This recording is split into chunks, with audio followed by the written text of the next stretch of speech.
Ready. All right, thanks a lot.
Thanks everyone for joining. Can we go ahead and hop to the next slide and we'll get started with Nancy?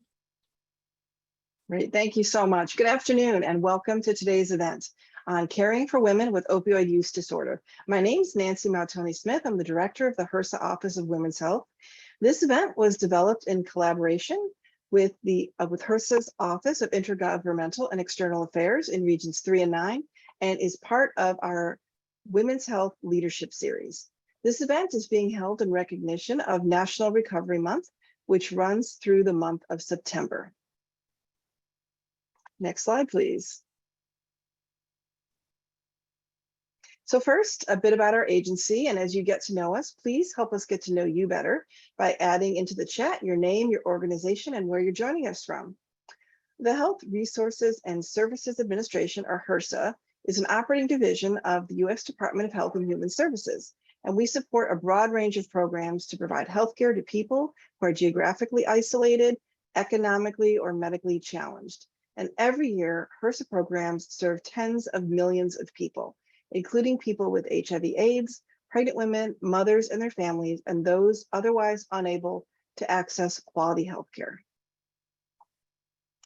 This event is being held in recognition of National Recovery Month, a national observance held every September to promote and support new evidence-based treatment and recovery practices, the emergence of a strong and proud recovery community, and the dedication of service providers and community members across the nation who make recovery in all of its forms possible.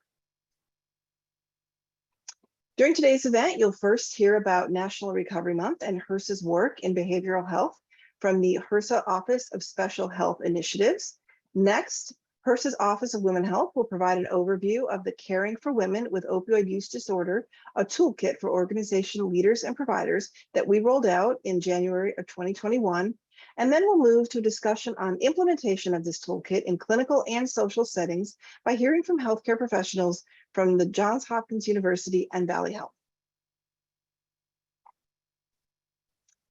Next, I'd like to introduce Patsy Cunningham. Patsy is a behavioral health advisor at the Health Resources and Services Administration in the Office of Special Health Initiatives.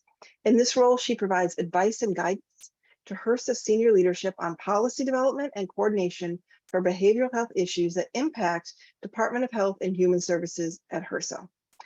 Patsy has over 14 years experience in the behavioral health field, and she previously served as a supervisory public health analyst for the Behavioral and Public Health Branch in HRSA's Bureau of Health Workforce. In that bureau, she was responsible for developing behavioral and public health policies and programs that improve health outcomes of underserved populations by increasing access to quality care, balancing the supply of providers, and improving distribution of providers in areas with highest need. Prior to joining us at HRSA, she worked at Behavioral Health Systems Baltimore, Baltimore's local behavioral health authority, where she was a provider and consumer coordinator, and then promoted to the manager of the compliance unit.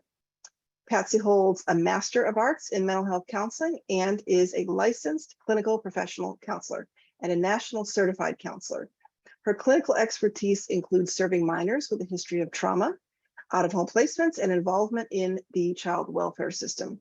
She also has extensive experience serving adults who were experiencing homelessness, had a dual diagnosis, and were involved in the criminal justice system. We're so glad to have you with us, Patsy. Over to you. Thank you so much, Nancy. And as mentioned, my name is Patsy Cunningham. I'm delighted to join this Women's Leadership Series with you all today for National Recovery Month, and just really excited about the presentations that you all will hear. I will be sharing information on HRSA initiatives that are funded related to the behavioral health needs with an emphasis on opioid use disorders. But first, I would like to focus more on women's behavioral health overall. Next slide, please. So more than 1 in 5 women in the United States experienced a mental health condition in the past year, such as depression and/or anxiety. In 2017, data shows 19.5 million females aged 18 or older reported having used an illicit drug in the past year. So from 1999 to 2017, the death rate from drug overdose among women aged 30 to 64 years old increased by 260%. Drug overdose deaths involving antidepressants, benzodiazepines, cocaine, heroin, prescription opioids, and synthetic opioids all increased. Among women aged 30 to 64 years old, the average age of death for drug overdose deaths increased by nearly 3 years. Overdose deaths are most common among 45 to 54-year-olds. The current opioid epidemic has produced important differences by sex and gender, with increased rates of use and overdose deaths in women. Significant mental health concerns for women include co-occurring psychiatric disorders and suicide. Expanded medication-assisted treatment for perinatal opioid use disorder is crucial. So while effective treatments exist for opioid use disorders, they're often not accessible, and a minority of patients are treated, which, HRSA is very instrumental in have targeted efforts to be able to address many of these challenges, as it's very important not only for the health of women, but also for their family members. Overdose deaths continue to be unacceptably high, and targeted efforts are needed to reduce the number of deaths in this evolving epidemic. Next slide, please. So, as mentioned, I'll be discussing some of our efforts here at HRSA that we are engaged in and that we fund in order to address many of the issues that I noted on a slide before this one. So HRSA funds nearly 1,400 health centers and approximately 100 health center program lookalike organizations, totaling more than 14,000 service delivery sites in communities across the country. In 2021, our health centers achieved a historic milestone of serving more than 30 million people. These health centers deliver comprehensive primary health care, including mental health and substance use services, to the nation's underserved individuals and families and communities across the country. In 2021, our health centers achieved in 2021, of the 30 million people served by the HRSA-funded health centers, more than 17 million are female, which is about 57% of the patient population. Next, I'll talk a little bit about our Rural Communities Opioid Response Program, also referred to as RCORP. And so RCORP was first launched in FY 2018 as an opioid-specific initiative. And since that time, it really has expanded to address other substances, including psychostimulants and broader behavioral health challenges in rural areas. RCORP grantees have served 47 states and 2 territories, reaching 1,500 plus rural counties. RCORP grants have a strong emphasis on strengthening behavioral health workforce in rural areas, and it also has opportunities where they are recruiting and training providers to treat patients with behavioral health, including SUD needs. Award recipients form multi-sector consortiums to implement a range of prevention, treatment, and recovery activities that are targeted to the unique needs of their communities.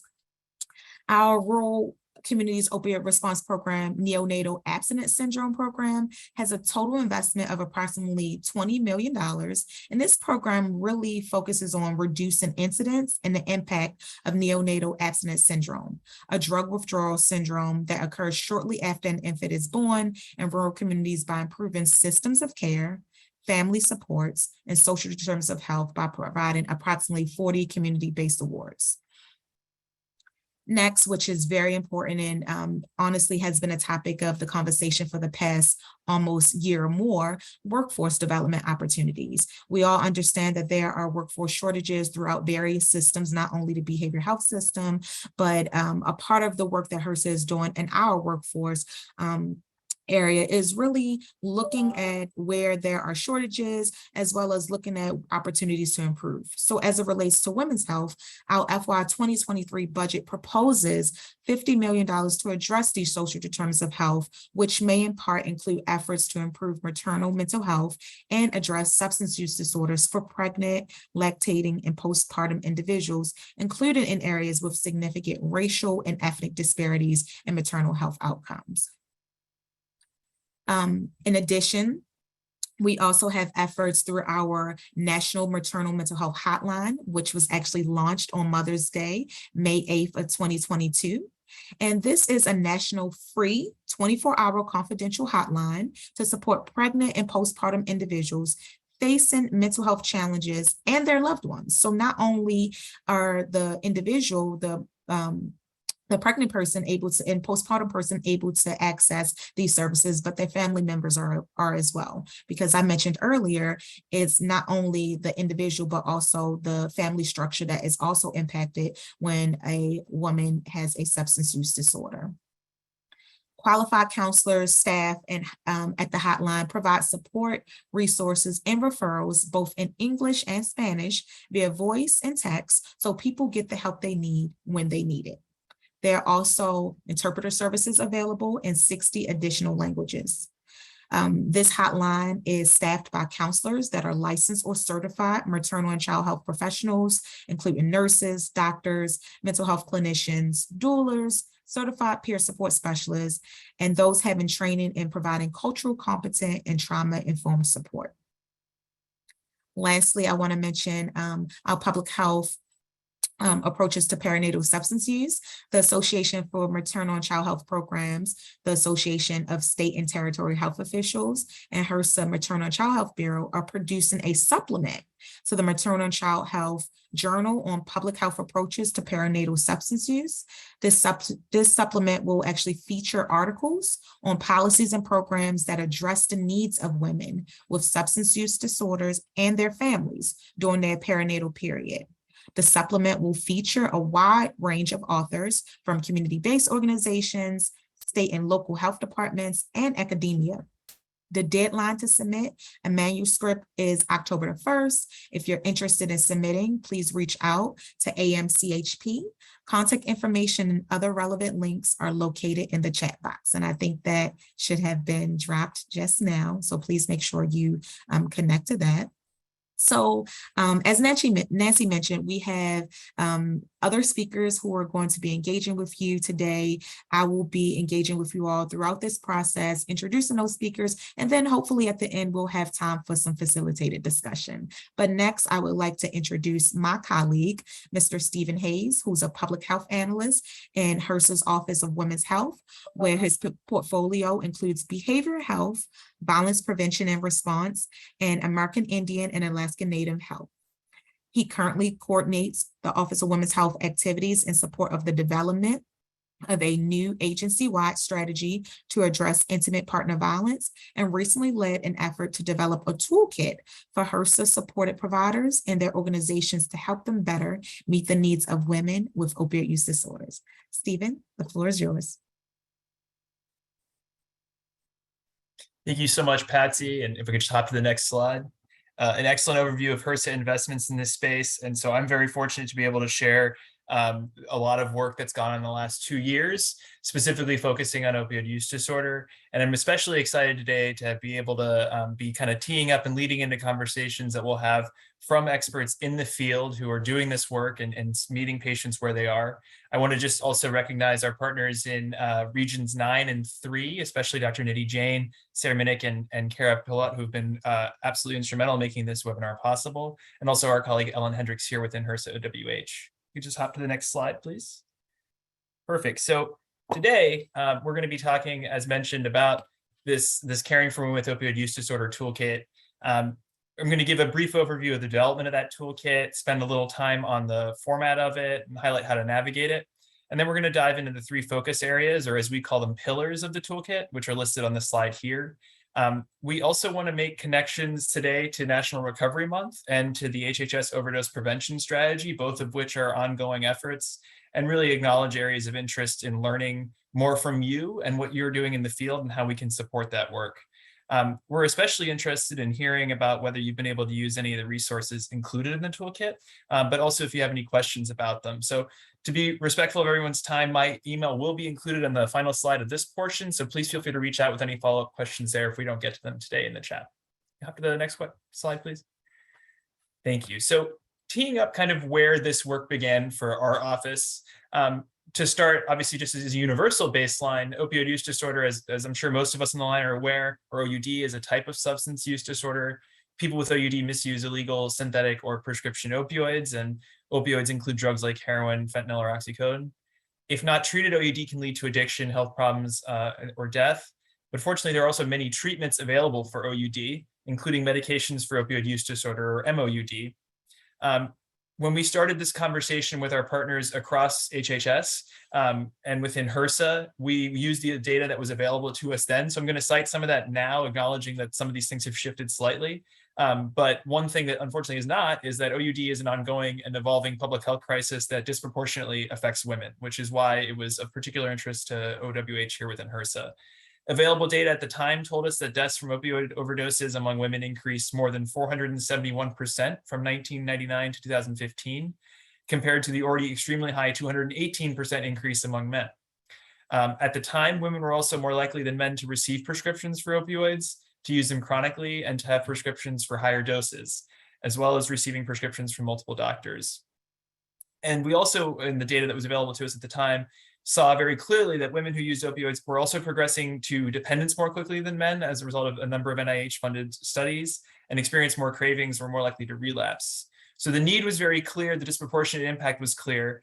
And then on top of that, as this toolkit became available in early January 21, we were thinking through the impacts of the COVID-19 pandemic, which continues now, obviously. As we know, those have exacerbated the disproportionate impacts and also increased substance use overall. So we're going to talk a little bit about that today as well, I'm sure, extending beyond just OUD. But we also knew at the time and know now that polysubstance use, especially stimulants and alcohol, exacerbate these disproportionate impacts, and want to acknowledge that as we move forward with our conversation. The last thing I want to point out here about the unique impact on women is that HRSA OWH has a commitment to looking at women's health across the life course. So we are not focused on any particular point in a woman's life. We want to emphasize that OUD affects women of all ages, including adolescence, middle age, and later years. Obviously, it has an adverse impact on individuals who are pregnant, and also the complexities of substance-exposed pregnancies are a priority for the agency more broadly. So thanks. Hopping to the next slide. Here, I'm going to give some background here. As you heard from Nancy, our director here at HRSA OWH, we sit in the office of the administrator, and a critical part of our charge is listening and learning about patient realities and then elevating those experiences to our partners, that's within HRSA and beyond, so we can better meet the populations that we serve where they are. And that is a lot of what guided how this toolkit was developed. Our office uses consultations as a vital tool in how we are aware of what's going on in the field, but also identify areas for activity. And assisted by a contractor, we further deployed that consultation-driven model to collect perspectives and feedback from subject matter experts and key stakeholders across the country, 2 of which you'll hear from today. We had 5 consultation sessions over the course of 18 months across the country, and those focus on describing need, identifying key elements of coordinated care, and providing feedback on the actual toolkit itself. I want to also kind of recognize the amount of time and generosity that went into that process from subject matter experts across the country, folks extending from academia community health centers, addiction medicine, social services, patient advocate groups, state and local public health, and critically also individuals with lived experience. We hope that's reflected in the nature of the toolkit and its accessibility.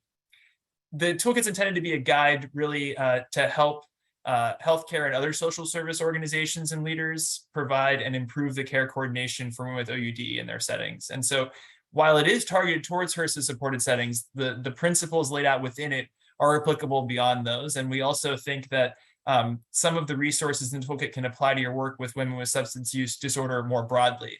That's again recognizing here that polysubstance use is not new and isn't uncommon, and that the principles of harm reduction that we describe in this toolkit, along with those of treatment and prevention, are consistent with the existing HHS overdose prevention strategy.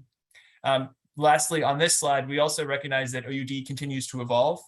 So the broader context of substance use with stimulant use and polysubstance use more generally continue to make up a broader context of the work in this space overall. And while this toolkit is focused on OUD, we want to emphasize that its key takeaways are applicable beyond just OUD, aside from one technical table that's related to medications for OUD. So thanks. Hopping to the next slide then. We wanted to kind of conceptualize and guide ourselves in theory and evidence before we embarked on the actual toolkit pieces. And so what you see here is our conceptual framework, or care coordination model, as we called it, to guide that process.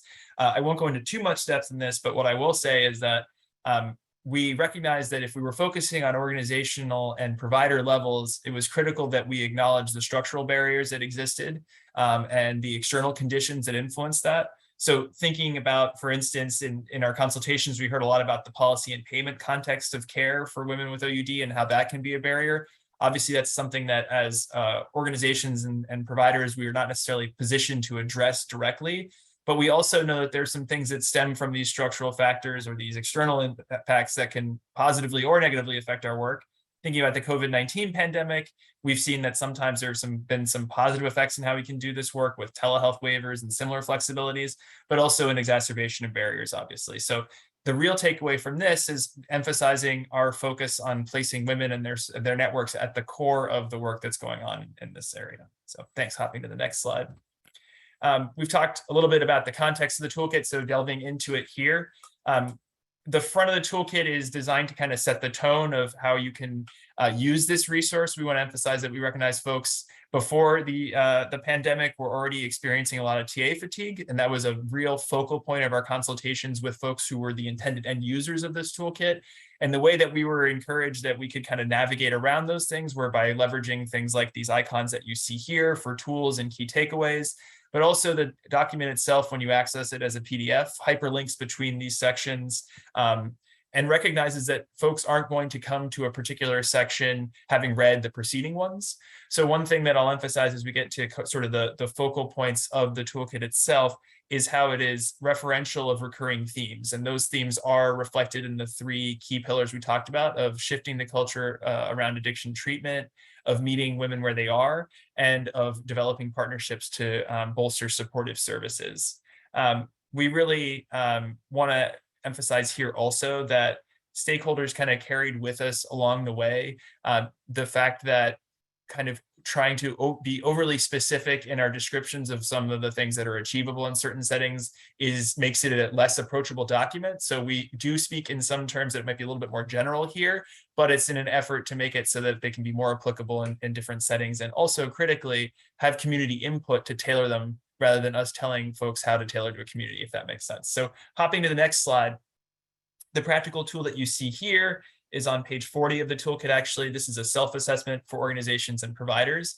We think it can be useful to start with the self-assessment. It's divided again into those three pillars of this work here in the focus areas.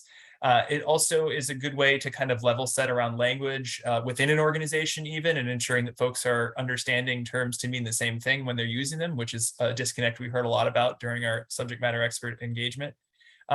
We encourage you to consider starting with the self-assessment and reviewing the tools that might be your lowest scoring section and reviewing the additional resources. But we also recognize that it can help quickly identify parts where you might have strengths right now that you can continue to bolster in your work. Since this self-assessment was created specifically for the toolkit, we recognize that it might not be a clear metric for broadly evaluating your progress in all of the areas. So if you go to page 42 of the toolkit, we've included some accepted metrics that exist right now for monitoring and evaluation purposes. We were trying to be purposeful also so that you could track and report back on your successes to different audiences. Those metrics might be things that you're familiar with already or that you could integrate into your existing monitoring schedules. So pivoting now to the 3 pillars on the next slide, please. Thank you.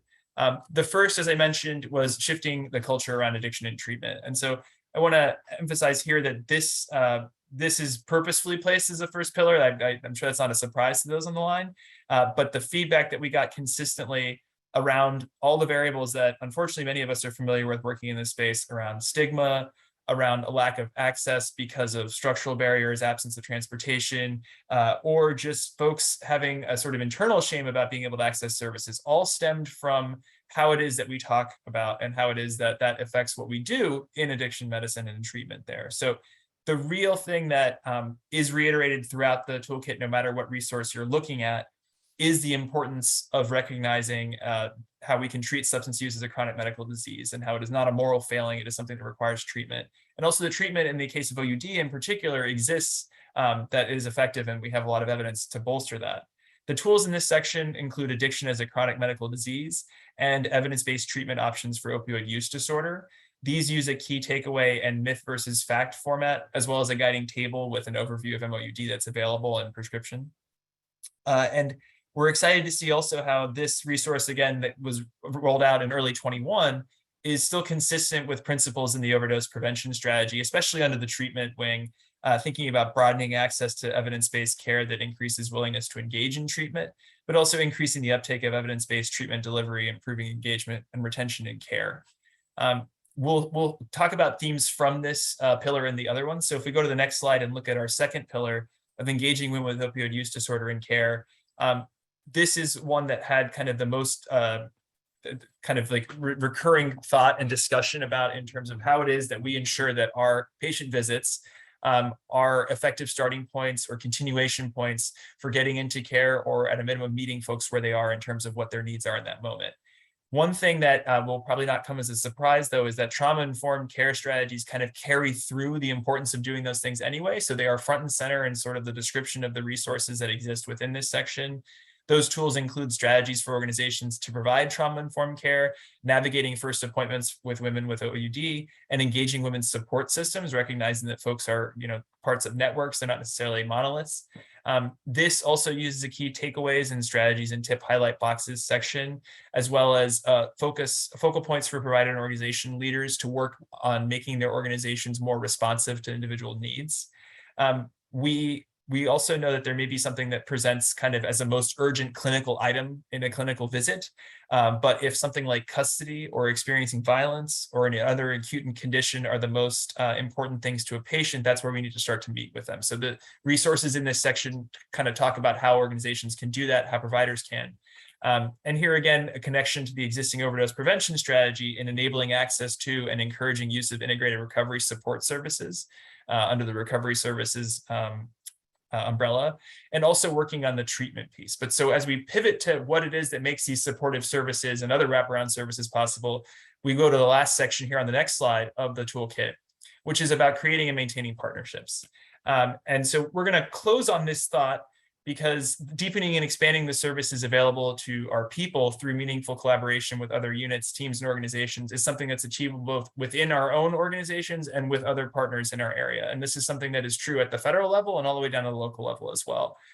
The tools in here emphasize something that we've seen very clearly before, but especially in the context of COVID-19, that public health is truly in everything, and that addressing substance use or any priority area requires extending our expertise and capabilities through partnerships in our communities. So the tools in here are designed to help create meaningful and lasting and engaged relationships with partners in your community. It uses examples from a home visiting program, as well as other examples of partners to consider that might be outside of the sort of traditional public health realm as it's referred to sometimes.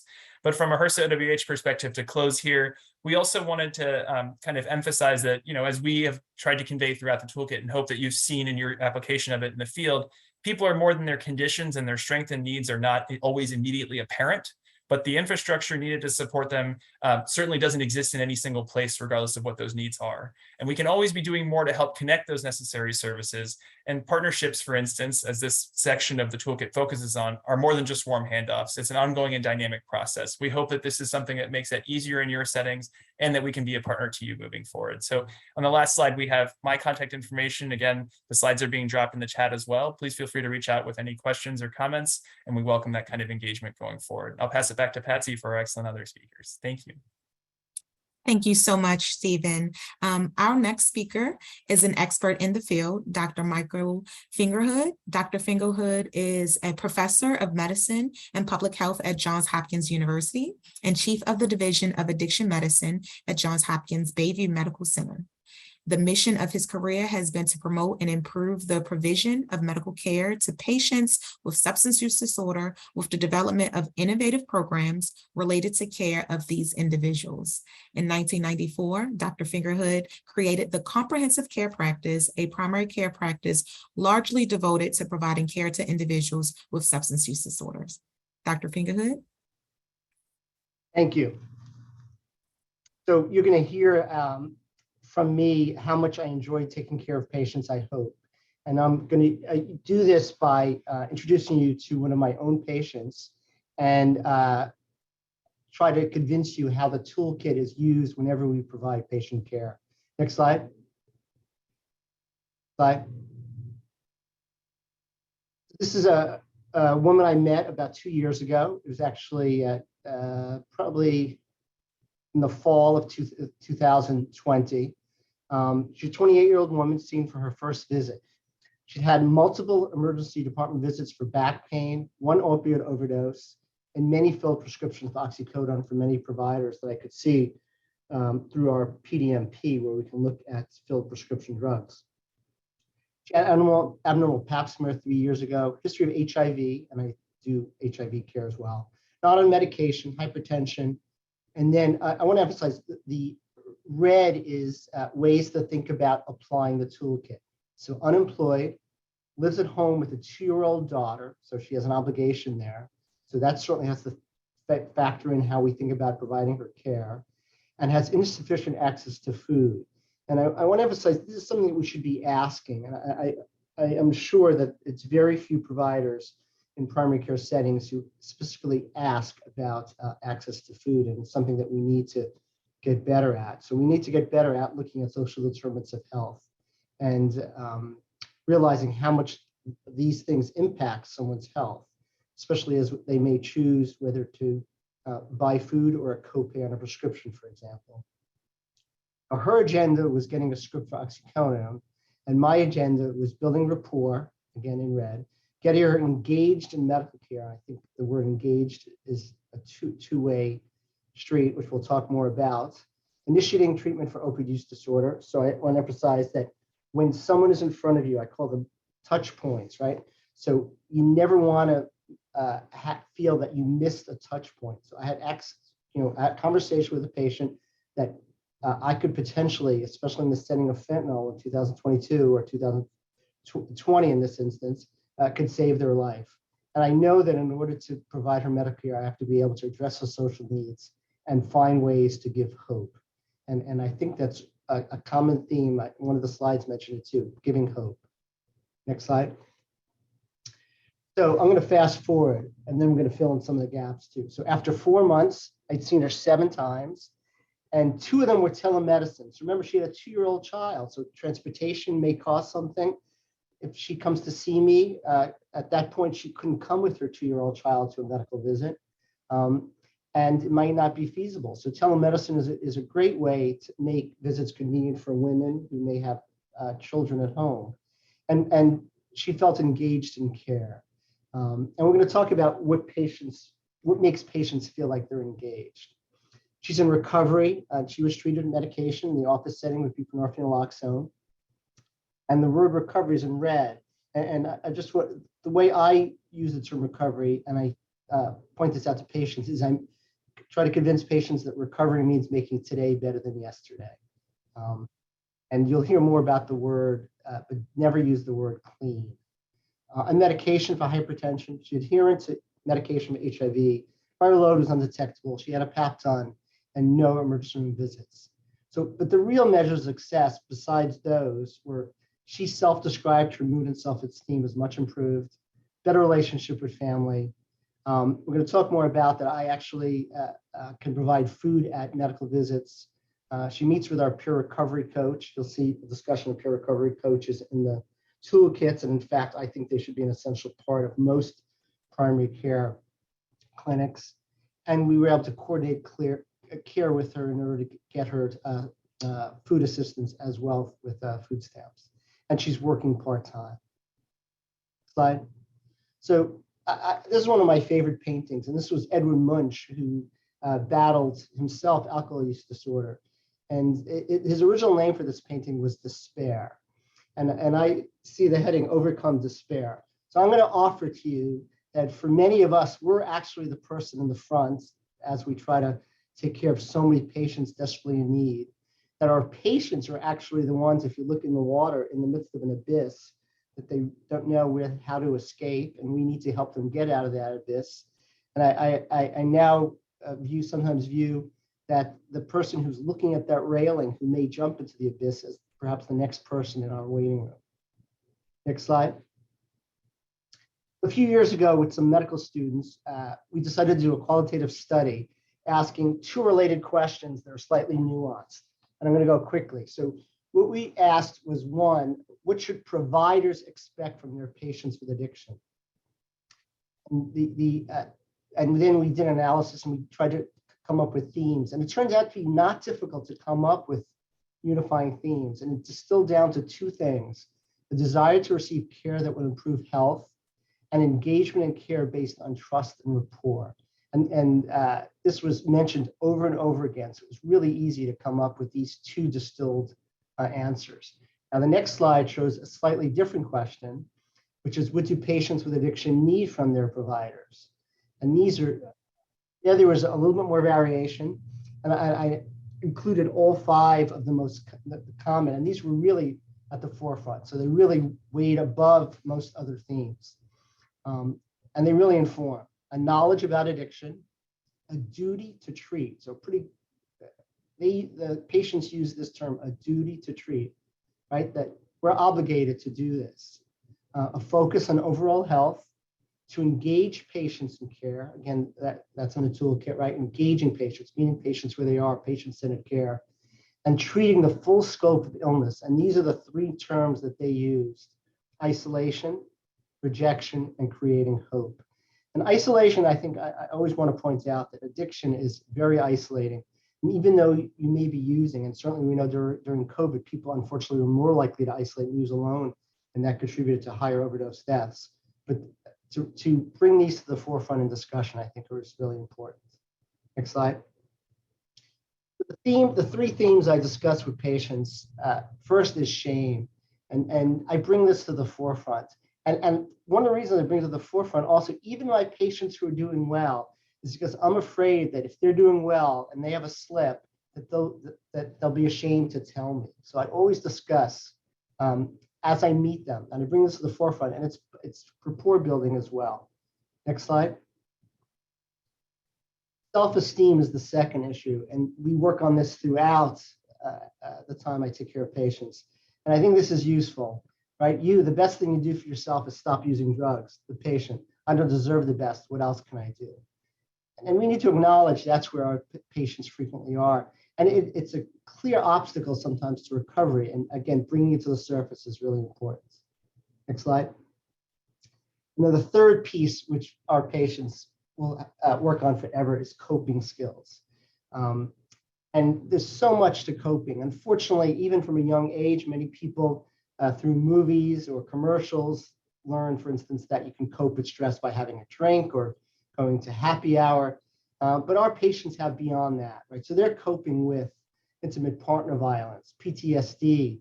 I ask my patients, how many of you seen someone who's died after an overdose? Almost everyone will say yes. How many of you seen someone who's been shot? How many of have seen somebody get assaulted? How many of you been mugged? So all of that is in here, and anniversaries of bad things are also often a coping difficulty as well. So we discussed this, and I always discuss it in a way that also, at the end of the visit, is there anything you anticipate over the next few weeks that will create an obstacle to your coping? And we talk about it. Next slide. So recovery is about progression, not perfection. And I think it's important for all of us to realize, right, these are all components of recovery. Most of these words we've mentioned already, and all of them are in the toolkit, right? Self-direction, patient-centered.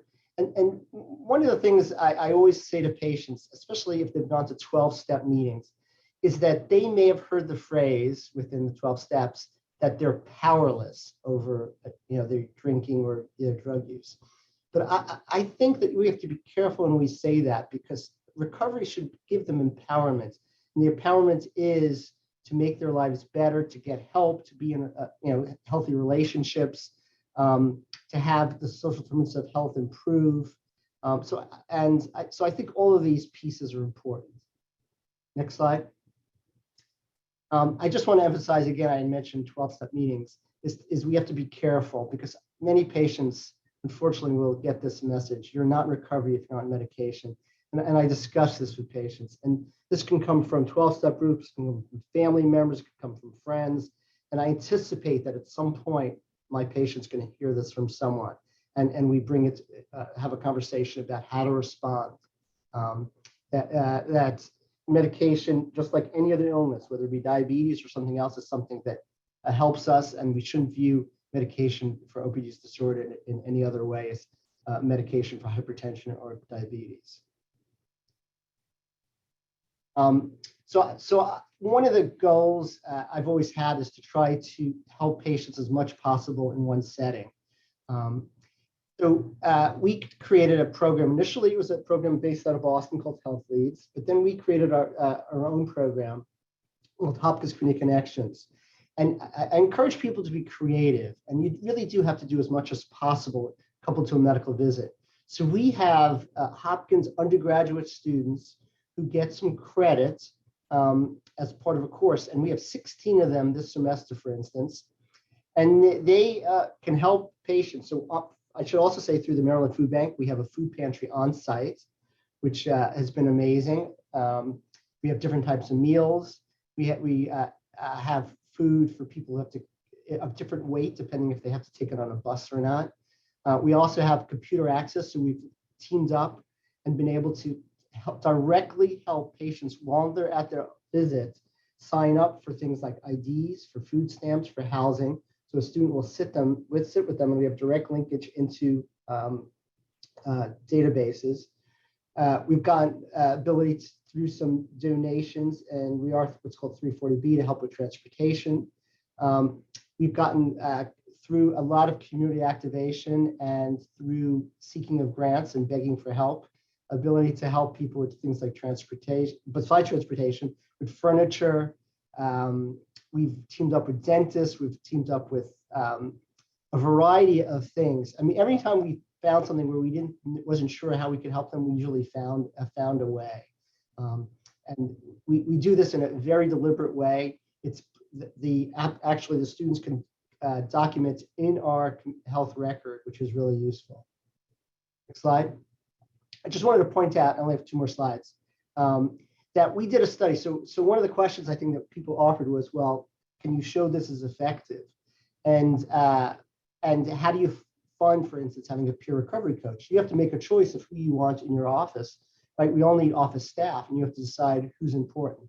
This is a study we did where we looked at Medicaid patients who received buprenorphine treatment for in our primary care setting versus patients who received primary care and treatment for OUD with buprenorphine in a different setting.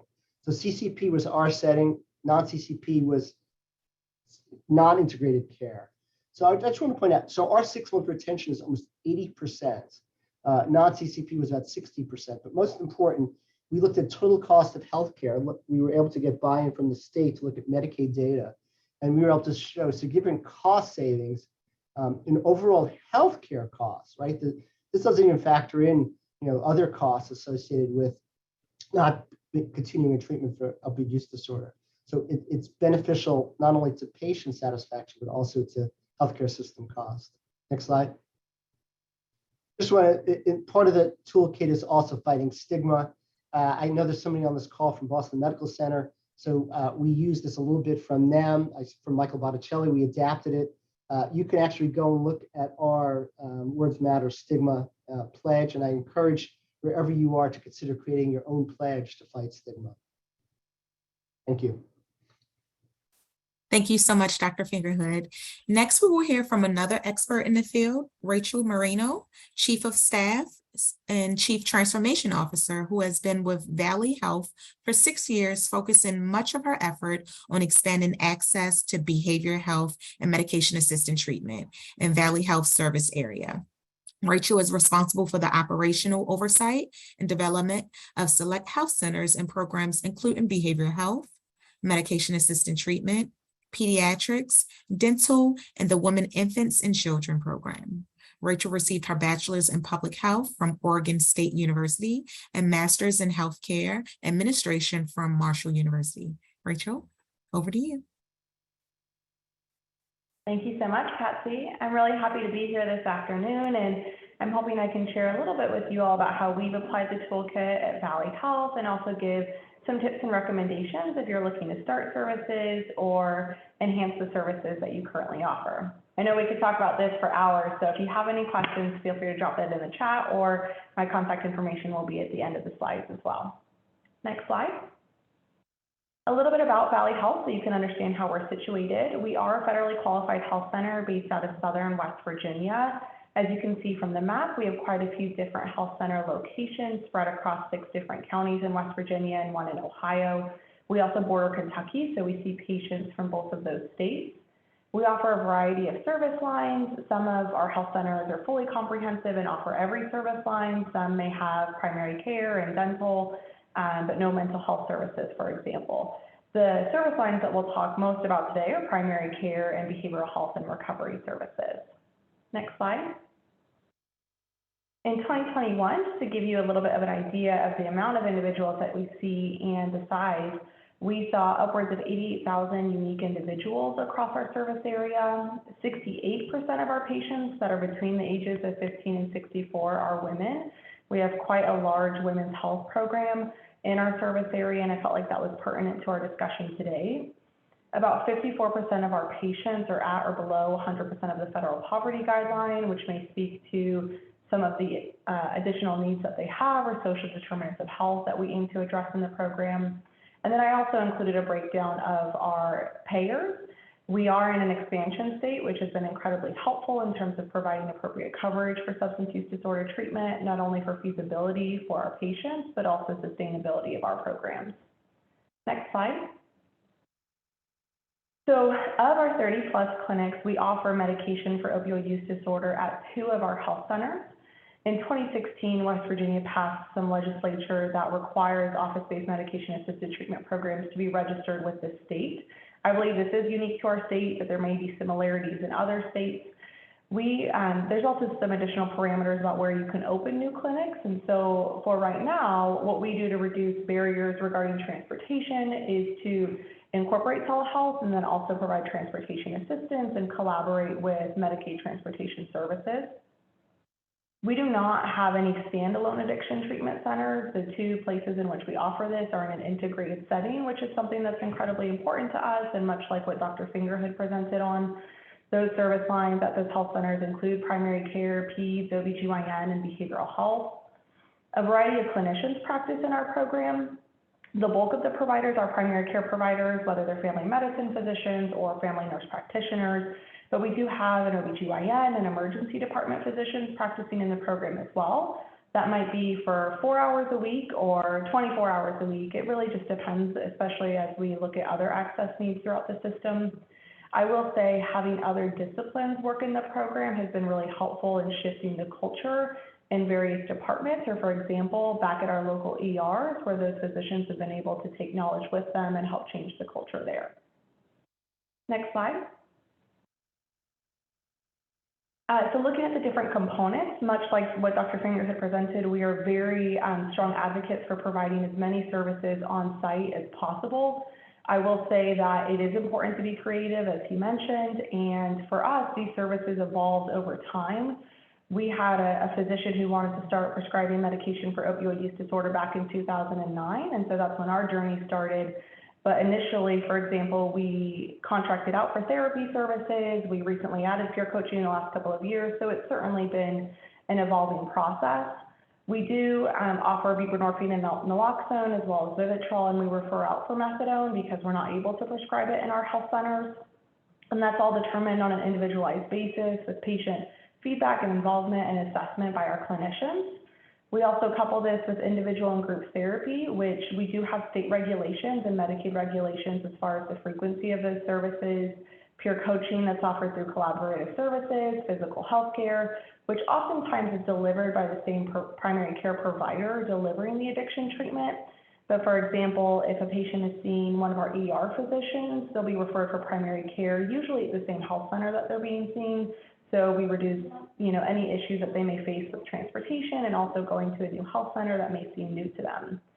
We also have case managers, which is one of the most critical components of the program to address those social determinants of health, housing, transportation, food, employment, education, or child care. Next slide. Nope, there we go, on a little bit of a delay. As Dr. Finger had talked about and as Stephen talked about, shifting the culture has been very important and looking at addiction as a chronic medical disease rather than a moral failing. A couple of examples about how we've done that at Valley, and I think it's been really critical in terms of increasing and expanding access to services, is by involving various specialties and integrating addiction services with other service lines, not trying to separate the services, and making sure that we have as many people involved as possible. We also provide training on stigma and language to our employees and continuously emphasize a comprehensive care model. So regardless of if somebody is in one of our addiction treatment programs, we are assessing for social determinants of health and screening for mental health and substance use issues. We also have significant leadership involvement and support, and they set the tone for the culture at Valley and how we view addiction. And we also celebrate recovery. So we're happy that we're going to be having a recovery event later this month. And just in the first 24 hours of our fundraiser, our staff alone were able to raise $3,000 to put back towards that event for our patients and their families. Next slide. So as I've indicated, our program has certainly evolved over time in the services that we've offered. And recently, it's come to our attention the need to focus more on trauma-informed care. And so we've started providing annual training on trauma-informed care for all employees at Valley. But our case managers and patient advocates in our program also receive additional training through the West Virginia Perinatal Partnership. We do serve pregnant and postpartum women in the program, and we're part of some additional grant activities that lend some additional resources. We also offer female providers and female-only groups for those patients who express a need for that, and I'll share later in a patient vignette where that was really important. We also have very transparent policies about when we may need to engage CPS, and we also try to help foster that relationship and make sure that patients are engaged in participating in treatment planning and goal setting, and that we are trying to identify what success means to them and what that progression looks like. We also try to celebrate certain milestones in our patients' lives that may otherwise contribute to additional shame. As Dr. Finger has spoke about, the picture that you'll see is a baby shower that was being thrown for a couple of our participants, and we know that there's increased shame for women that are pregnant who have a substance use disorder. Next slide. The next part is about navigating first appointments, which you've probably seen in the toolkit. We try to strive to be as flexible and accommodating as possible. We do not have a late policy for first appointments or a number of times that you can reschedule. We want to make sure that that door stays open, and we acknowledge and recognize that if somebody doesn't come to their appointment, it's most likely not because they don't want to be there, but because they're facing other challenges with getting there, whether that's transportation or childcare or perhaps stigma around medication-assisted treatment. So we try to openly discuss those barriers and work through them. We also want to focus on rapport building. From our experience, most of our patients, if they voluntarily leave treatment, it's within the first 90 days. And no matter when somebody leaves treatment, if they do so voluntarily, we want to make sure that there's always an open door for them to come back and that we've built enough trust and rapport that they are not concerned that there will be any judgment when they come back to the program.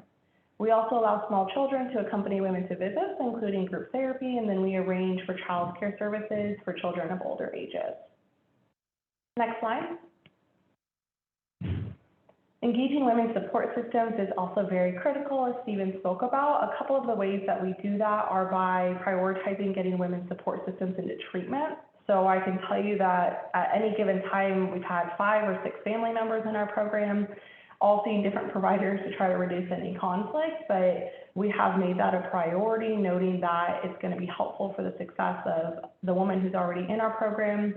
We also engage other providers in that care, whether they have an OBGYN, a primary care provider, or dentist, and facilitate opportunities to meet other women in recovery. The picture that you see here is of our MAT medical director, Dr. Leanne Levine, and one of our social workers, Michaela Whitlow, and they coordinated an event with another addiction treatment provider in the area to facilitate an opportunity for women to meet one another. And we also have access to the CHEST app, which gives access to additional peer supported services. Next slide. As I mentioned earlier, we have evolved services over time, and we've been slowly able to add additional services through collaboration or through additional resources. Certainly, HRSA has been very helpful in that with the different grant and funding opportunities that have come out. We've certainly taken advantage of that to expand access and to be creative in what we offer. Collaboration's also been incredibly important. A couple of examples, and there's plenty, there's more that are just listed on the slide here. But for example, Recovery Point is a local peer-based organization, and they provide peer recovery services for our program, and they've been doing that for the last couple of years. This is helpful from a couple of different perspectives. One, they're the expert in doing so, and so it was helpful to lean on them for that. Also, in our state, as an FQHC, we're not able to bill for peer recovery services, but they are, and so it helps from a sustainability perspective and making sure that we can continue with those services. We also work really closely with Lily's Place, which was the first NAS center in the country, and they offer prenatal education to our patients. They talk about what the treatment for NAS looks like, and they also try to diffuse fears while patients are in treatment. Sometimes our patients who are pregnant and are actively in treatment want to discontinue medication before delivery, largely based about some of the fears and some of the concerns, and so we try to work through that with them to make the best decision possible for their care. We also work with the Jones C. Edwards School of Medicine on research projects and creating opportunities for recovery employment and a variety of different other community organizations. I think a critical part of this is not only to enhance the services that we offer, but to connect patients. Once they've connected with us and they're engaged in services, reaching out to another organization can seem a little bit daunting. And so we try to help facilitate that as best as we possibly can and connect them with organizations that we know are going to provide trauma-informed care and who are going to work with them to identify the different needs and resources that they have. Next slide.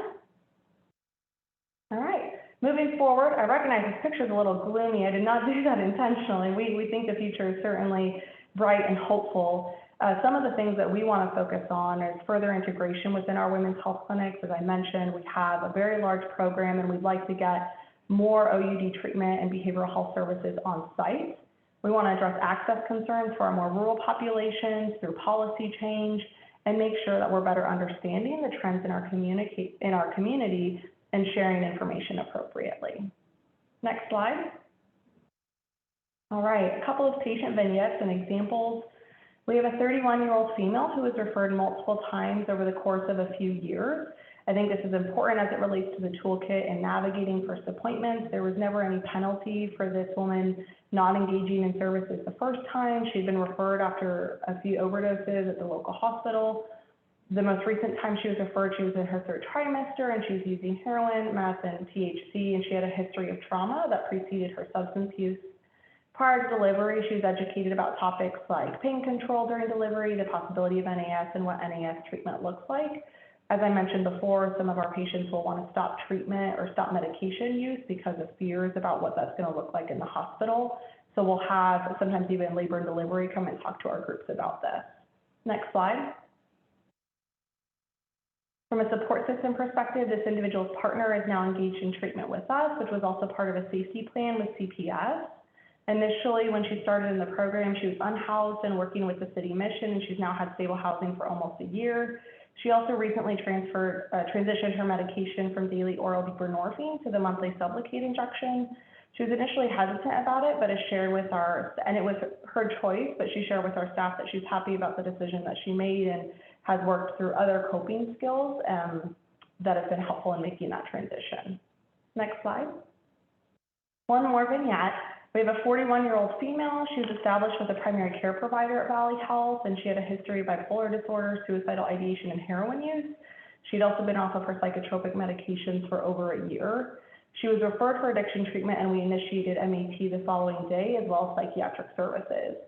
At Valley, we do have instant access to MAT, where patients can walk in 5 days a week or will be referred 5 days a week from any providers within Valley or community providers and get services that day. And then we also prioritize getting patients in our substance use treatment programs into psychiatric care.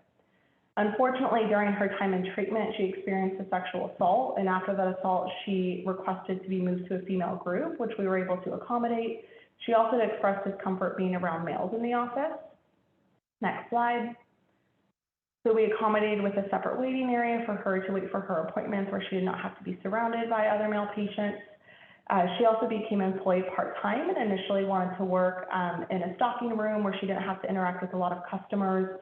And over time, as she worked through her trauma and became more comfortable interacting with people, she started working the front, and she's now been promoted to an assistant manager position. She's also working towards long-term housing and her driver's license and is pregnant. Her partner is also in our program. Next slide. Some of the recommendations that I want to leave you with today are to collaborate, and also, as Dr. Finger has said, to be creative.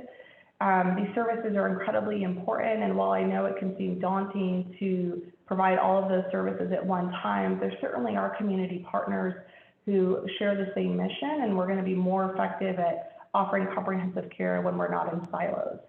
Supportive leadership is also critical, especially if you're just starting services or need to address culture. You can help to, when you get their support, it can be easier to allocate resources, especially if you're looking to expand. And I also recommend to reach out for help, learn and shadow other providers and clinics in your area, see what they're doing. There's no need, I think, to be competitive in this arena, and we can learn a lot from one another, and we all start somewhere. So again, if you have any further questions, please drop them in the chat or reach out following the presentation. Thank you. Thank you so much, Rachel. And unfortunately, we are at time, so we will not be able to answer questions live here right now. However, we will get your questions to the speakers and facilitate a response for those questions. But we did want to take this opportunity to thank everyone for joining us today at this leadership series, as well as just acknowledge and reiterate that there are links to the toolkit in the chat box, as well as links if you are interested in submitting for the supplement that I mentioned earlier. And there's also links on the initiatives that I've referenced as it relates to those funding opportunities that are really focusing in on this work here. So once again, just thank our experts who are doing this great work in the field. There are a lot of discussion that, we could have had. However, we are short for time. So just thank you all again for your time, and thank you all for engaging today. Have a great one.